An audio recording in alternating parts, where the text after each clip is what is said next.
So welcome everyone to the regular council meeting of Monday, April 26, 2021. Just a friendly reminder that this meeting is being recorded over Zoom. The first item is adoption of the minutes. There's two sets of minutes, the regular council meeting of April 12, 2021, and the special governance and operations committee meeting of April 19, 2021. Do I have someone to move the recommendation to adopt those minutes? So moved. Councillor Butler and Councillor Gattafoni Robinson. Is there any errors or omissions that are seen on those minutes? Nope. Seeing nothing. Okay, all in favor? Aye. Yeah. Against, if any? Carried. Thank you. Public question period. Ms. McIsaac, did we have anyone send in questions for public question period? Nothing was submitted in advance. Okay, thank you. We'll move on. The next is communications. This is item 3.1, Danielle Rizzuto, request to occupy municipal lands adjacent to 649 Farwell Street. And Ms. McIsaac, I'll open the floor to you. Thank you, Your Worship. Danielle Rizzuto is the owner of 649 Farwell Street. Immediately adjacent to the property is an area of approximately 88 square meters in size that would be well suited for her use for parking purposes. So she has reached out to the city. She's asked whether she could license this area to construct a covered parking structure. And with that request, we did refer it to the engineering department to determine if that construction would have any impacts to city operations. And we found that there are no underground infrastructure that would be impacted, but the retaining wall that retains Green Avenue behind her property, we do require clear access to it. So while we can allow her use of this area of land for parking purposes, we wouldn't be able to permit the construction of a structure on it in any way. And so we did give that information to Ms. Rizzuto, and she has decided that notwithstanding that there couldn't be a structure, she was still interested in landscaping and utilizing that area of road right-of-way for her parking purposes. So we are advancing the request to you for your consideration. When entering into agreements such as this, we use the form of a license of occupation. If council does agree to authorize us entering into a license of occupation for Ms. Rizzuto's use, the costs for the preparation of the agreement and registration on titles falls to her as the property owner. And then we do apply an annual fee that is payable as a license fee. And it essentially compensates for the property taxes that would be payable on the property if it weren't exempt, being municipal land.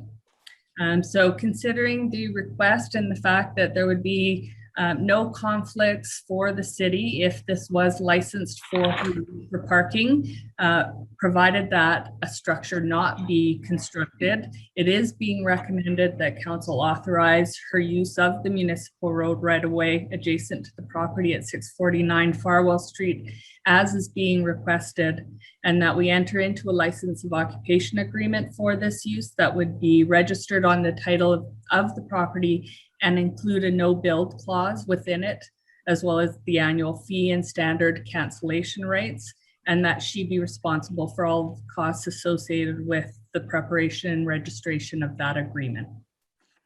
So moved, Robert. Councillor Kashoni moved, and someone to second? I'll second. Councillor Jones, thank you. Is there any questions on this matter? Councillor Gattafoni Robinson first. Thank you, Your Worship. Michelle, on 4.2, there is also overhead power in the corridor, and access by Fortis would have to be taken into consideration. Is that off the map now or not? Well, the power would have been an issue had we been permitting construction. But Okay, in this case, because it is just going to be landscaped and utilized for surface parking, there's no concern with the power facilities. okay, thank you. Okay, and Councillor Doby, you had a question? Yes, thank you, Mayor Payson. And again, my question's directed to Michelle, and it sort of follows along what Eleanor was asking, but taking that back into consideration, that power, and we have said, no, she could not construct a covered parking structure, which means building, obviously. What about these portable structures? Is she allowed to put that up? That would be permitted. So our primary requirement for access is through to the retaining wall. And Yeah. because those carport shelters are easily movable, if she wished, that would be permitted, considering that it's side yard to her house. It's not in the front yard. But she hasn't indicated that she would be proceeding with that, but it would be a possibility for her. All right, thank you. Okay, any more questions on this matter? Yeah. Okay, seeing none, all in favor? Aye. Aye. Against, if any? Mm. Carried. Thank you. We're moving on to item number 4, which is bylaws. Bylaw or item number 4.1 is 2021 Reserve Funds Expenditure Bylaw number 2904-2021 for adoption. Ms. McIsaac, over to you. Thank you, Your Worship. At the last regular council meeting, council dealt with our financial plan bylaw, our tax rates bylaw, and as well gave 3 readings to this, our transfer to reserves fund bylaw. This particular bylaw could not be given adoption at the last meeting, so it was held over until tonight's meeting for you to consider it for adoption. What this will bring us to the conclusion of all of our financial bylaw process, and so it is being recommended that you do adopt this bylaw at tonight's meeting. Okay, do I have someone to make the motion to adopt 2021 Reserve Funds Expenditure Bylaw number 2904-2021? So moved. Councillor Butler, Councillor Gattafoni Robinson. Does anyone have any questions or comments on this bylaw? Nope. No? Okay, all in favor? Aye. Aye. Against, if any? Carried. Thank you. Item 4.2 is zoning bylaw amendment bylaw number 2905-2021, first and second readings. Go ahead, Ms. McIsaac.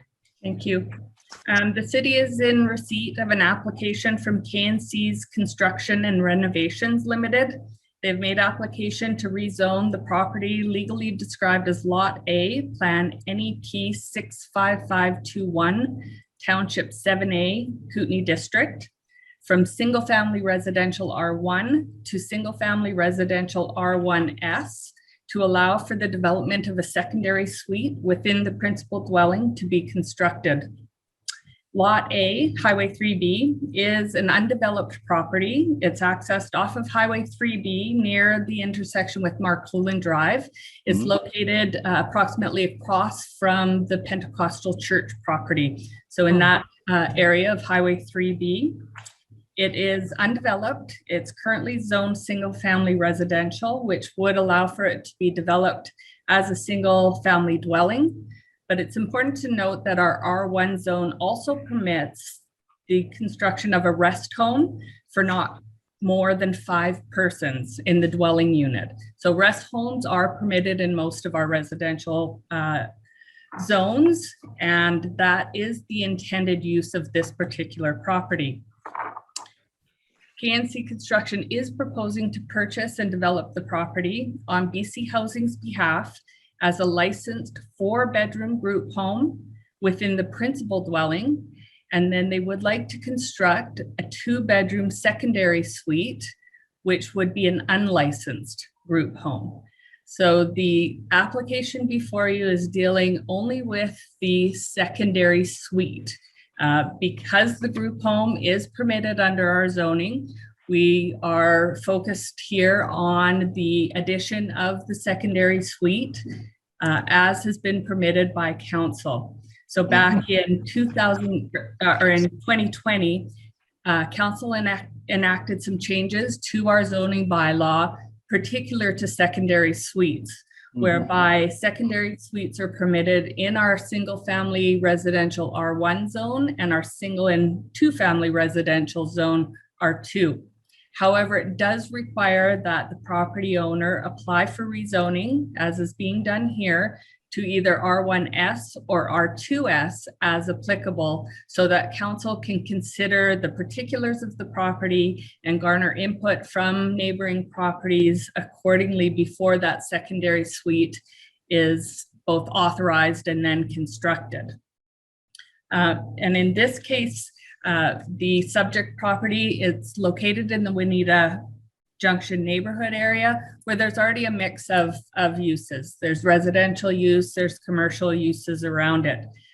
So in the vicinity, it would include a building supply store, an automobile dealership, a restaurant across the highway, and the regional commercial big box stores, Canadian Tire and Walmart, mixed in with the residential uses there. So we already have some mixed use there, as well as some potential concerns that arise when we have those uses in proximity to one another.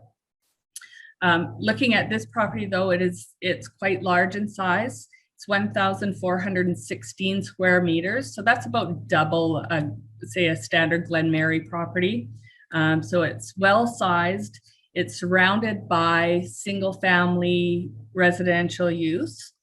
And it would allow for not only the proposed development being the principal dwelling with a secondary suite, but it would also have all sorts of room for the required off-street parking for both of those uses. I think it's important to note for the proposed use here, I did speak with BC Housing's representative as I was preparing this reporting to understand why they have a separation of the two dwelling units. So they have a 4-bedroom licensed unit proposed, as well as a 2-bedroom secondary suite. And I came to understand that when developing group homes, they do like to limit the size to about 4 bedrooms. They will sometimes go to 5 bedrooms, but they feel that a 4-bedroom dwelling unit is well sized. The 4-bedroom unit in this proposal would be entirely accessible. So it would be intended for wheelchair-bound seniors, whereas the 2-bedroom suite, if authorized by council, is not intended to be fully accessible. So it could be for seniors who are not wheelchair-bound. And so there's a nice mix in use there. But with that said, we would be looking at a total of 6 bedrooms in total on that property. And in accordance with the Community Care and Assisted Living Act, if those 6 bedrooms were to be constructed as one dwelling unit, so without the shared or without the separation of kitchen spaces and living areas, they would be able to construct that dwelling on our property, any property within Trail, because the Community Care Act supersedes our zoning requirements. So where our zoning would restrict it to 5 bedrooms, because we indicate it can be for care up to 5 persons, the Community Care and Assisted Living Act supersedes that and would in fact allow for a 6-bedroom unit.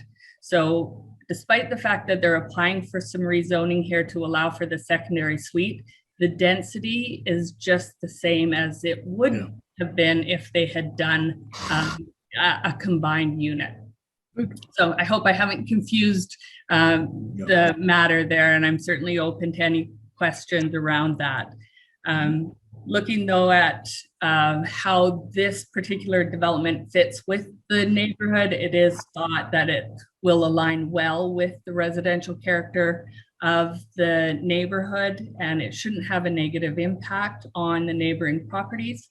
However, as is the case with any rezoning application, we will be holding a public hearing just prior to the next regular council meeting if you do go forward with first and second readings of the zoning bylaw, which is being recommended tonight. Also to note is that this particular bylaw will require the approval of the Ministry of Transportation because it is within 800 meters of a controlled access highway, being Highway 3B. So with all of that said, it is being recommended that council proceed with the first and second readings of zoning bylaw amendment bylaw number 2905. So moved, Okay. Robert. Counselor Kashoni made that motion. Do I have someone to second that motion? I'll second it. I'll second it. I'll And speak there to it. anyone- Sure, go ahead, Counselor Yeah, Kashoni. I think it's a great idea. And in fact, especially that secondary suite, that's 6 spots for seniors to move into, and it's something we really need in the community. Okay, does anyone else have any other comments? Counselor Dobie, go ahead. Yes, thank you, Mayor Payson. I just have, Oh, you're frozen. Is there anyone else who has any other questions while Counselor Dobie's IT gets resolved? Go ahead, Counselor Jones. Well, I actually, thank you, Mayor Payson. I had a question about, do you think there'll be any feedback on the parking? I know that maybe some of these residents, probably half of them won't have cars, but maybe they will. And I think that's a consideration that we have to take into consideration. did you hear? The very purpose of the public hearing will allow you to hear from the neighboring properties if in fact there is concerns around parking. I think where the concern may be more so would be around increased traffic to and from the property, because it has been undeveloped for all of this time. Having an increase in density and development there with some extra vehicles coming and going through the day, I think you could expect to hear that, but that would be, it would happen regardless if it was a single family dwelling constructed with 4 adult teenagers who all have vehicles. Okay, Counselor Dobie, we Sorry. did hear your I never question. heard- Yeah, I never heard a thing from Michelle. I lost you. We didn't hear your question though, so do you want to start your question again? Okay, so you lost me. Sorry. All right, and I don't know what happened. So the main building shows 6 bedrooms. So am I to understand that they're going to allow 6 people in that building? The main building, so one unit has 4 bedrooms and the other has 2 bedrooms. So yes, it would allow up to 6. So okay, so if you look over the far right where it says dining room, it then says there, second, does that say second suite? It's a secondary suite, yes, So that's where there will be 2 bedrooms? yes. And so on the next page of the plan, it shows the detail for the secondary suite. Yeah. Right, so that is a total of 8 bedrooms then between the 2 buildings. No, Nope. No, so if you look at the floor plan that you were first referencing, there's Yeah. 4 bedrooms there. I'm not counting 4, I'm counting 6. There's 5. Are you counting the wheelchairs or are you counting the bedrooms? The bedrooms are labeled bedroom 1 through 4. Then there is a bathroom that's accessible and the kitchen that is accessible. Well, I see 2 1-bedrooms, 1 bedroom, 1 bedroom, 2 bedroom, 2 bedroom, and then 4 bedroom, and another one I think that says 2 bedroom in that picture. I They think, all have the same picture. is it because the font is small and it's looking, bedroom and bathroom is looking like it's the same wording? Oh, maybe that's it. Sorry. So those are 2 bathrooms. I got Yes. it. Yes. Sorry, I thought it was bedroom. Mhm. Okay, so this secondary suite, it's attached or is it totally separate? It is attached, but there is separation. So there's no connecting doorway between the secondary suite and the principal dwelling. Okay, so But would it this, is attached via the garage. so would this mean we have 2 utility service charges there? That's correct. Okay, all right, I got it all. Thank you. Okay, any other questions on this matter? no, Okay, it's been moved and seconded, correct? yep, Yes, for first and second readings. Okay, thank you. All in favor? I, Aye. Against, if any? Carried. Thank you. Okay, we're into council committee reports, and Councillor Kashoni, you're first, please. Okay, thank you. The provincial COVID relief package has been increased by $173,000 to the regional district. This added to the $489,000 originally allocated to the district comes to a total of $662,000. In addition to this, we now have the East End Transit Committee receiving $350,000 to compensate for the loss of regular transit and handy dart fares over the 2020 fiscal year. Provincial money is going to be allocated first to cover staff that has to be off for COVID-related instances, and the rest will cover losses suffered over all of the services in the regional district in 2020. Whatever money remains will be used in subsequent years to offset COVID-19 related costs, and we already have costs already so far in 2021. At the last East End meeting, April 20, the LCIC made a presentation for support from the committee to lobby for the upgrade to the bridge at Juanita. In attendance were Tim Gruitt, Dan Ashman, Pete Stamper, Dino D'Orazio, and Thompson Hickey, all who supported the initiative. The initiative was supported 100% by the East End 7, and a motion was passed to ask the 5 municipalities, that's one of us, and the 2 electoral areas to formulate separate letters of support to the LCIC. They would like a motion from council to bring the issue of the new bridge forward to the provincial and federal governments. Updated briefing notes were going to be forwarded, but were not received as of yet. But once received, I will put them on the reading file, and we'll be receiving a letter. We'll be getting a letter from the administration of the East End to put that forth as a motion if council wants to consider it, perhaps at the next meeting. The East End Committee now has received confirmation on the first of 2 bus stops covered by grants from BC Transit. These are the first 2 of about 15, which will be hopefully constructed within the next 2 years. The grants are at the 80% mark for transit cost, and the first one will go to the hospital bench at the hospital itself. We're not sure exactly where that's going to be. Transit's going to be selecting it in conjunction with Interior Health. And the second stop will be at Walmart location. The committee was very happy that BC Transit is moving quickly on the specific bus stops. Reminder here that all the costs of these bus stops are covered by the $150,000 per year transferred in from the reserves from the dam in Area A. The total cost for these 2 stops is $8,589. That's our cost, which is then picked up by the regional district, which represents approximately 20% of the total cost. I'm going to be providing you very shortly with a list of all the stops that are going to be upgraded or newly constructed and a map of where they'll be situated. I noted that Colleen identified one, and somebody else, I think it was Carol, identified a second one, and we've gone through and identified all those. So we're going to be able to see a map, and maybe we even put it out for public look to see, if people are interested in it at all. 4, you may have remembered at the last report, I noted that there was a 2.6 or 2.7% increase in the tax requisition for the regional district for 2021. I also noticed that I was going to be reviewing the increases with the finance department, and I did so and presented my numbers to them. My numbers on the increase were substantially lower than what was reported out at the meeting. The 2.6 showed an increase of $127,489 in taxes. This number was used to calculate the 3-year average of tax increases for the regional district, which I gave you at the last meeting.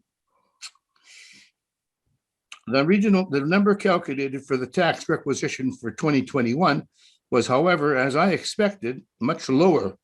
The actual increase is only $4,282, not $127,489, which is 21 over 20. Therefore, when you take the 2020 requisition, total requisition, which is $4,655,096, and calculate the percentage increase, you get a 0.1% increase from 2020 to 2021. So instead of paying $127,000 this year, we're only paying $4,000, about $4,600. Quite a difference from the 2.6 or 2.7 originally produced by the finance department. A small part of this, of course, happens to be the assessment of other areas is rising more than the assessments in the city of Trail, most notably Roslyn and Montrose. So now when we calculate the increase in taxes paid to the regional district in 2019, 2020, and 21, we get 0% in 2019, 0.88% in 2020, and 0.1% in 2021, which gives us now a 3-year average of 0.29%. Once again, without complete cooperation of the East End Committee and of the board, this would not be possible. So this is virtually no increase at all if you want to look at it. And all the services are maintained exactly as they have been. Nobody's been cut and nobody's been laid off. So all the services are going to be provided at exactly the same level with only a $4,000 increase over the entire year. At the last meeting, Councillor Santori expressed a concern about the possibility of losing the money transferred from the dam revenues with only a few or even one of the participants opposing the East End. I reviewed this concern with the numbers from the votes previously at the East End and at the board, and looking carefully at the weighted votes at the board level used for terms of finance. Here's what I found. At the committee level, there would have to be 4 people in the East End to vote against the transfer of money from the dam. 4. When it came to the full board, it would have to have all of the boundary area vote against the transfer, which is 7, plus a minimum of 3 votes from the East End Services Committee. It will require 10 out of 18 weighted votes in order to eliminate the dam transfers. This is quite important. I believe this is highly unlikely because although it saves the city over $1 million, it saves the East End 7 taxpayers, aside from the city of Trail, well over $2 million. So the other members of the East End 7, we may be saving $1 million, I think $1.2 million, but they save well over $2 million. So, and further, the Beaver Valley is committed to the $200,000 each, which is going to be used to build their recreational capital items and their I think it's like a train station downtown. So what we've got over here with the City of Trail's votes combined with the Beaver Valley 3, who would be supporting the continuation of the grants, it is very unlikely, almost impossible, that the money would ever be removed. So I think we can count on that money extending well into the future, at least at the $350,000 a year rate for the next, 10 years. Further, if I guess the last comment I could make on it, if that money in fact were ever reversed, 2 or 3 of the functions at the regional district, which we depend entirely on or highly on, would probably collapse. So that's my report. Thank you very much. Any questions, I'll answer them. Any questions? No? Okay, Good. thank you. Thank you. Councillor Gattafoni Robinson. I have 2 reports to talk on. First is the library. The Historical Society, the minutes of March are in the reading file. And we had a meeting just last week and for April, and you'll be getting those shortly. But the topic of conversation again was the trail, the old bridge, and making it a historic heritage site. Some of us referred them to our link on the website to go and get all the information. And per the request of the mayor, I contacted Doug Bruce, which he's kind of spearheading this, regarding talking to David, and I don't know if in fact he has. So I'm hoping that he will make contact with David to get some more information on that. And my next report is with the Trail Ambassador Program. I wanted to attend the training program, but because of COVID and the number of individuals in the room, I'm very disappointed I wasn't allowed to attend, but I've gotten a report that they are training and they're very, very enthusiastic about they're going to have their pageant on May 7th.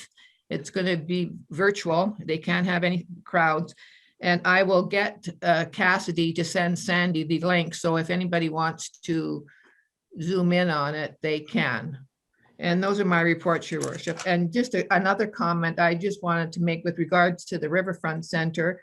For the month of March, there was 3,850 people that went into the building, and the historical gallery, there was 112. So people are still going to the Riverfront Center. Those are my reports, Your Worship. Great, thank you. Any questions of Councillor Gattafoni Robinson? No, that's great. And Eleanor, I believe that the tickets for the virtual Zoom pageant can be purchased through the Bailey Theatre as well, which is the May 7th. Yeah, that's Trail right. Yeah. Pageant. Yeah, that's right. Yeah. Okay, That's right. Councillor Jones, you go ahead, please. Okay, thank you, Mayor Payson. I just have a couple of things that I wanted to talk about tonight.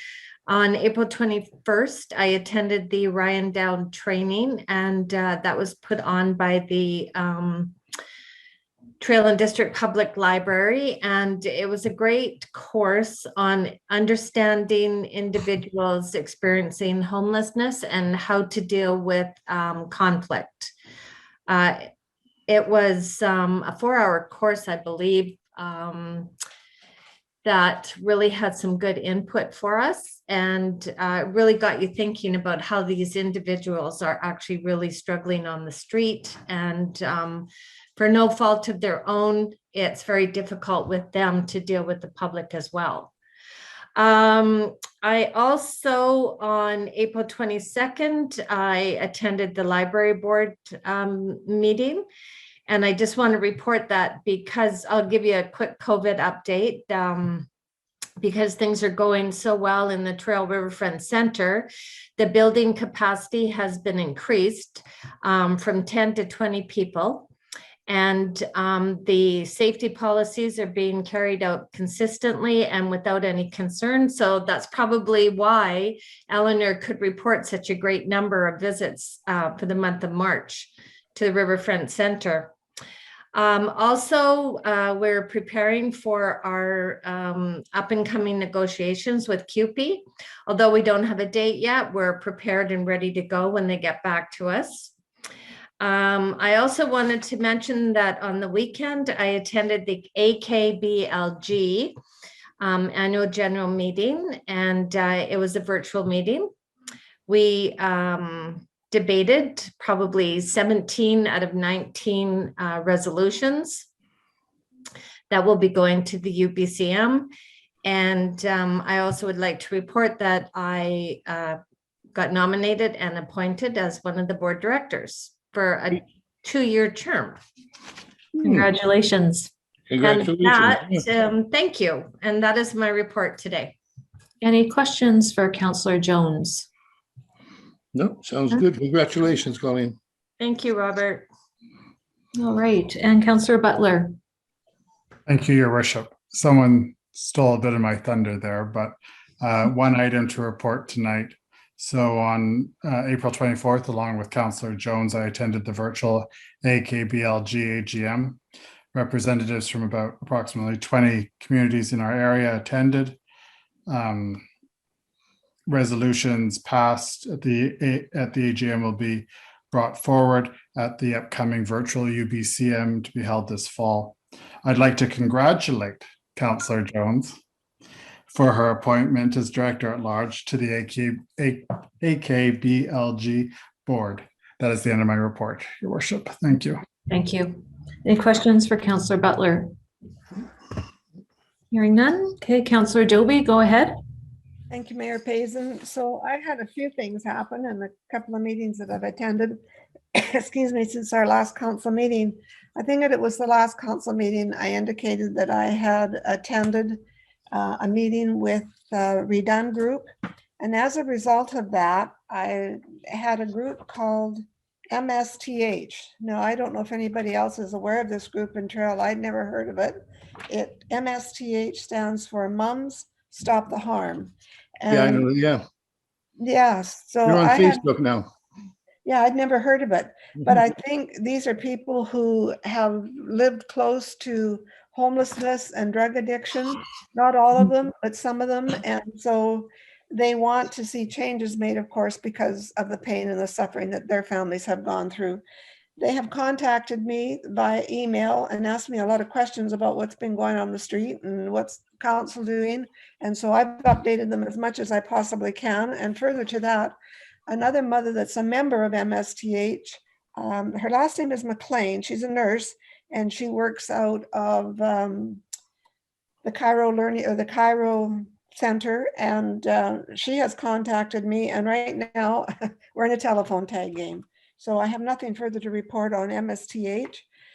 But I had 2 CIB meetings. One, Rachel Brown called. There was just myself and Rachel with Chris McIsaac and Brian Maloney. And don't ask me why we met out at the trailer park site, but we met there.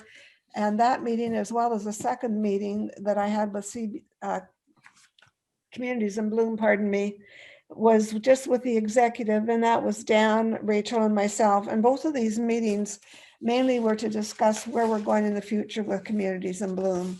As you know, MB Landscaping's contract comes to an end this year, and so the city and both Communities in Bloom have to take a look at the direction, and more so from the part of the city as to the direction and how they want to see all the gardens managed.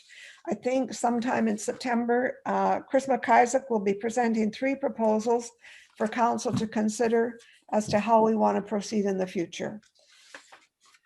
Okay, what else here? Oh, I also received a communication from the Vice President of Selkirk College, Kelly Clark, and he set up a Zoom meeting with me. In fact, the meeting took place this morning. He asked me an awful lot of questions about what was going on in downtown and the homelessness. And I indicated to him what I had been learning and what I'd been experiencing with the local businesses. I also mentioned the 2 meetings that the college had, or the council had. Rather, we had one on April the 7th, and then our secondary meeting that we had last week. And I reviewed a lot of the motions out of the second meeting with him. He also indicated that Selkirk would like council to realize that Selkirk very much would like to be on board with the city in any way they can in order to help with some of these issues in the downtown core. We talked about the expenses that the Selkirk College in the downtown core has already undertaken in terms of hiring extra security and the barred doors that they've had to put up, the amount of fear that is there with the students as well as some of the workers in the college, and how they're trying to work around all of that. I had encouraged him to contact mayor and council with a letter, and also indicated, and as he discussed, he wouldn't mind making a presentation, mainly, I guess, to discuss some of the things that I've discussed, but also to present themselves as support and advocacy group with council. So that could possibly be happening in the near future. We all know that has been reported earlier, that the market is moving to the Esplanade. And a couple of things other than having the space, which is going to be just great, because I think as of today, we're up to 40 requests for vendors, which is for the time of the year. And with COVID happening, I think that's an incredible amount that are wanting to come on board. And it may be that Gina may have to rotate some of these people if we can't accommodate them all at once, if the list continues to grow. I just wanted to mention a few of the things that are going to come out of this. We'll be located next to the White Garden. So once COVID starts to lift, we'll have the opportunity for activities with children in the White Garden area, and also being close to the Riverfront Center. If the library is running any programs, we could hopefully run some of those congruently with the market. And I know that Transit's going to be happy because now Cedar Avenue will be open all on Saturdays since the market is moving.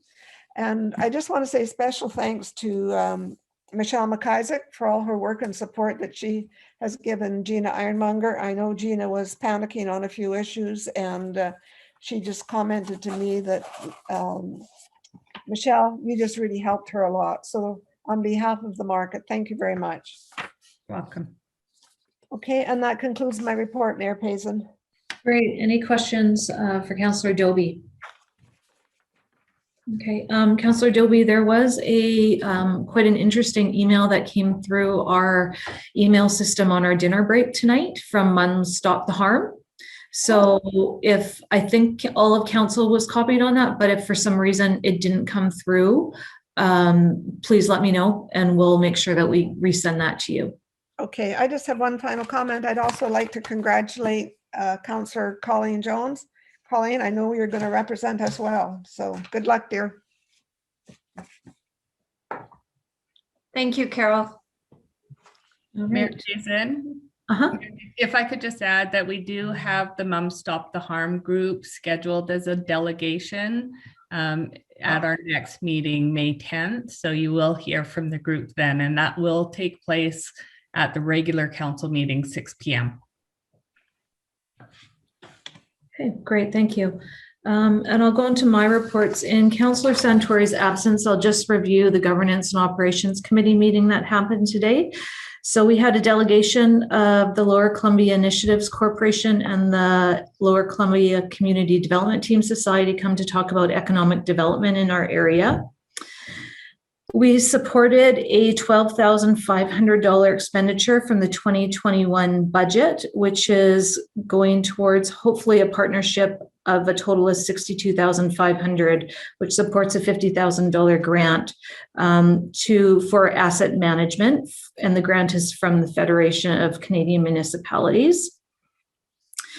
We discussed Second Avenue speed concerns, and not only did we unanimously support to do the improvements in signage and parking, etc., that we agreed to send a letter to the property owner that was having some concerns to make sure that the follow-up was completely communicated to them. There was $99,990 approved for a new salt and sand shed cover system at our Public Works Department. The all-terrain vehicle partnership agreement with the regional district was also approved for a 5-year extension commencing June 1st, 2021. There were several grants. So the Vizat Gallery was provided $4,000 in support. The Trail and District Arts Council was provided $5,000 in support. The Camp Coolery Society was provided $2,000 of support for a washroom upgrade. And the Trail Track and Field Club was provided $1,000 of support for improvements or towards purchase of a new high jump mat. I just want to touch briefly on the special council meeting, the special governance and operations committee meeting that was held Monday, April 19th. This was a meeting that I called out of rotation of our meetings to deal with homelessness issues regarding advocacy and mitigation measures.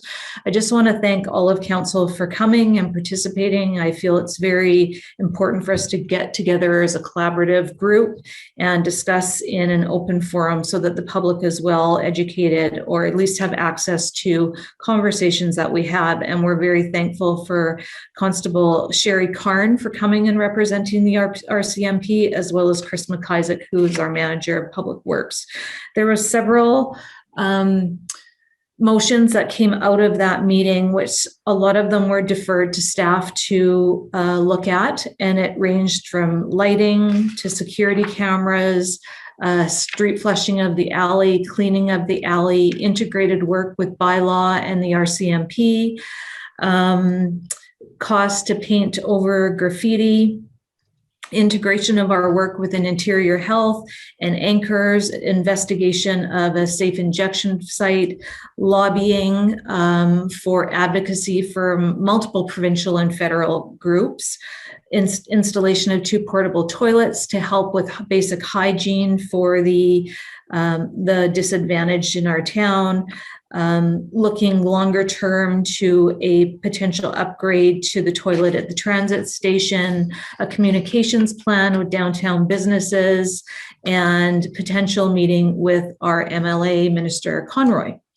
And so these are many projects or ideas that were advanced with respect to making motions of staff, and some of them will be implemented and some will come back to council depending on the feasibility of that. So again, thank you for everyone who came and attended, all of council and staff support, and we hope to be making some traction with this very, very complicated issue that is affecting not only our town, but every municipality it seems within North America at this point. So I'll move on to my general report. So within the last 2 weeks, I attended a social housing committee meeting. Councillor Jones remains on that committee on behalf of the city.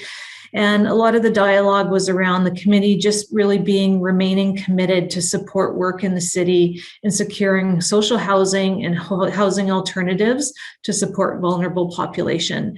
The committee had a discussion about the mandate.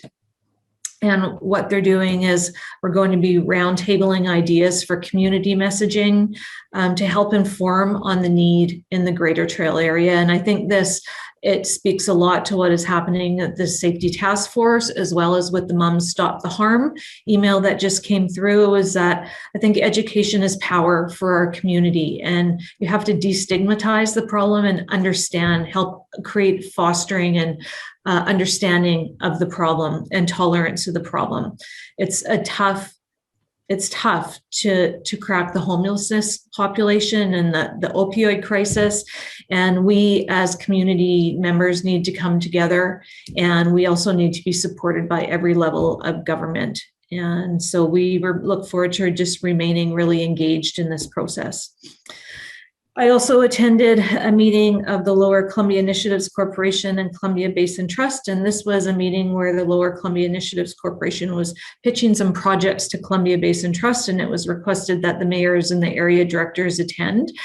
Much of the funding, if not all of the funding from the municipalities and areas, goes to administrative costs, and a lot of the grant funders do not fund administrative costs. So they look to other grant funders for project costs. And so part of this was pitching several projects to CBT to see if we could get some traction for economic development projects in the Lower Columbia.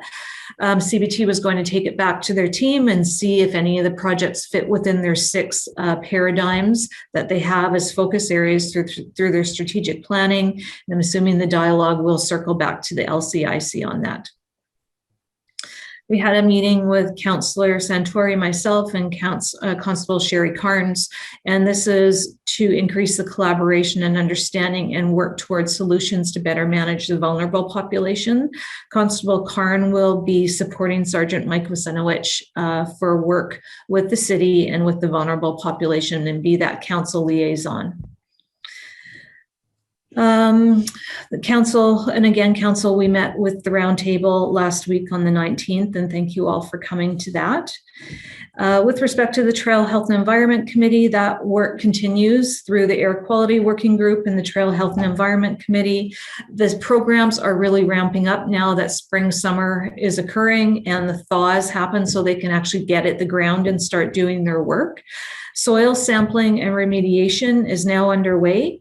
We encourage all residents of Trail, Warfield, Casino, Juanita, Oasis, and Rivervale to contact the program office to sign up for free soil sampling. And what the sampling does, it allows us to create a database of what the soil imprint looks like for metals and levels of metals in the soils across our communities. You can sign up just online by going to www.thep.ca. And depending on your results, with the prioritized matrix, you would be able to get your soil in your yard remediated. The office number is 250-368-3257. It's very simple to sign up for sampling online, but if you don't have access to the internet, then you might not be hearing this, but there is a phone number, 368-3256. And all components of the Trail Health and Environment Program are going to continue with all the COVID safety protocols that they worked on last year. I have weekly meetings with Interior Health and sometimes our ministry as well on COVID. And the main messaging, and that is just surrounding just the updates that are happening. And it generally isn't anything that's not heard on the news. But the message this week is that I think most of us are aware that you can register for the registry to get vaccinated. And the importance of registering for the registry is twofold important. One, it allows Interior Health to indicate capacity, to assess capacity of the number of people who are interested in having vaccinations. So that feeds into how many people in our area are interested, how many vaccine vials we need, how many spaces at the clinic, so they can assess the volume, how many vaccines are going to be needed per age group.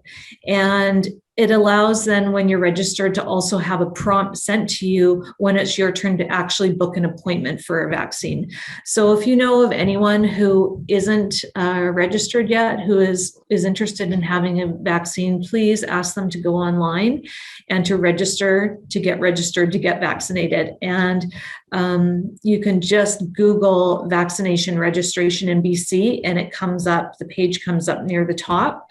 You can also call the number 833-838-2323. You need to provide your name, your birth date, your postal code, your personal healthcare number, which is on the back of your driver's license for most of us, and your email or a phone number. You can also register in person at our local Service BC office, should you not have access to an internet or you prefer that personal connection. And right now, age 60 and above and those clinically extremely vulnerable are being vaccinated. And that is all of my reports. Does anyone have any questions for me? No? Okay, thank you very much. Next is number 6, and it's the consent agenda. So item 6.1 is there's 2 items on the consent agenda.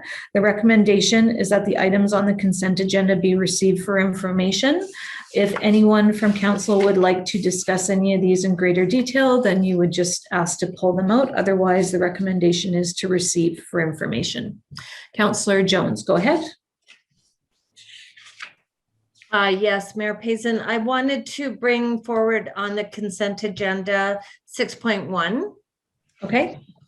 The City of Penticton letter. I don't know if everybody has had a chance to read it. Yeah. I actually am not comfortable sending in a letter of support for the City of Penticton. I feel that it's just an opportunity for, I just want to make sure I say this correctly, local governments to get out of their responsibility to commit to public health. They're not happy with the shelter. They wanted to close it down. This is my understanding of the process here. They wanted to close it down, but they had no plan for where these people were going to go. So the government came in and said, well, no, you have to stay open until we can find a place for these people to have a home in. I think council needs to have a conversation about this because I don't feel that it's the direction that we want to go in. The community charter, when I had an opportunity to go in and look at it, the community charter concurrent authority provisions apply to bylaws that deal with public health, the protection of natural environment, wildlife, and the prohibition of soil removal or the prohibition of deposit of contaminated soil. Those 4 spheres that they have, that the provincial government has authority on to deal with over the city bylaws. Municipalities have the power to adopt the bylaws on matters covered by these 4 spheres, but the bylaws are subject to the provincial involvement. So based on that information that I read, I believe that the government had to step in to support the public health or the personal health of these people that were in the shelter or needed a place to stay. I think it's a conversation that we have to have before we actually send this to the UBCM. It's It's about the government protecting our most vulnerable, which Mayor Payson, you just talked about. We're trying to deal with at our last special governance and operations meeting. That's all part of it. It's all part of protecting them. So maybe I'll just interject, and I'll just say that Councillor Jones, I wasn't in support of sending a letter in support of what Penticton was asking, but this is like the consent agenda works, that items are put on it. And if we want to write a thank you letter or a letter of support, we would then pull those out and make a motion for that letter of support to be advanced. So if no one is willing to make that motion to write a letter of support, we wouldn't have by default written a letter of support. It has to be done by motion of council. Oh, okay, thank you. I was actually just going by the recommendation of our CAO. That's on the letter. Right, so it's that the information is received, and the received means it's received and filed, that it's not received and actioned. And we do get, a fair number of requests for people asking us to do things, and it's no different than lighting up the bridge lights, etc., or making a proclamation for something. But unless that request is asked or specifically motioned by council, they're letters that are just received and then filed. So I guess there was a little bit of misinterpretation there, but it wasn't to receive and write the letter. Do you want to, is that fair, Michelle? Yes, certainly. I think the suggestion from the Chief Administrative Officer was that council may wish to consider writing a letter of support. The situation in Penticton, as I understand it, is that shelter was operating under a temporary commercial use permit. And when that permit was due for expiry, the BC Housing hadn't made arrangements for a more permanent location by that time. So it wouldn't be necessarily incumbent on the city of Penticton to lead that. And I think the concern here is where the province has overridden the municipal bylaws. And I think there would be a concern if that sort of action was taken without very, very careful consideration. And so unless if there was the will of council to voice support for that, we would certainly send a letter to the province. I'll move receipt of the two items. Thank you. Do I have someone else to move receipt? Second that, Councillor Jones. Thank you.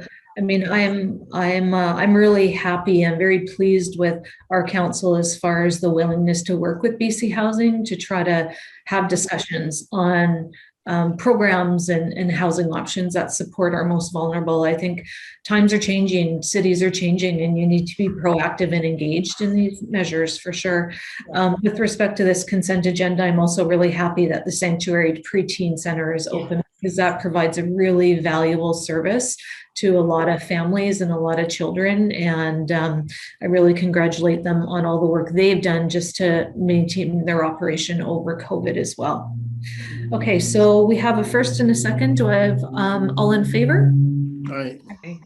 Thank you. Against, if any? Carried. Great. Any new business from the floor tonight? Nope. Councillor Gattafoni Robinson, go ahead.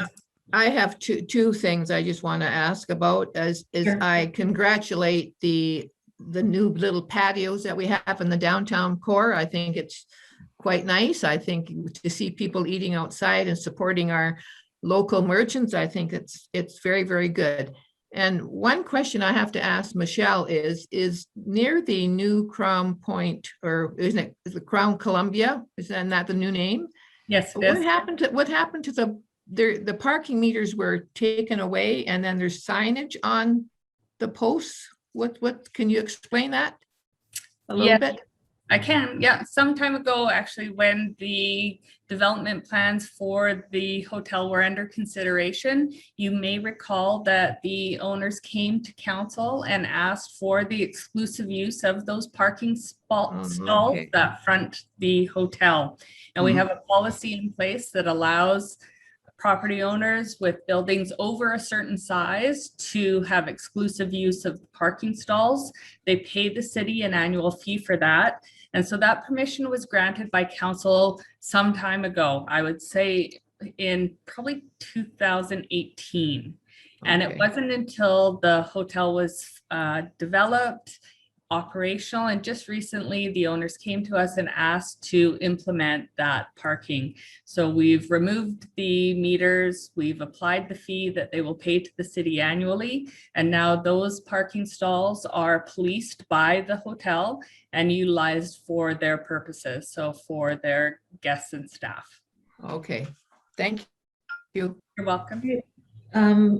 Did you have a question on that, Councillor Doby?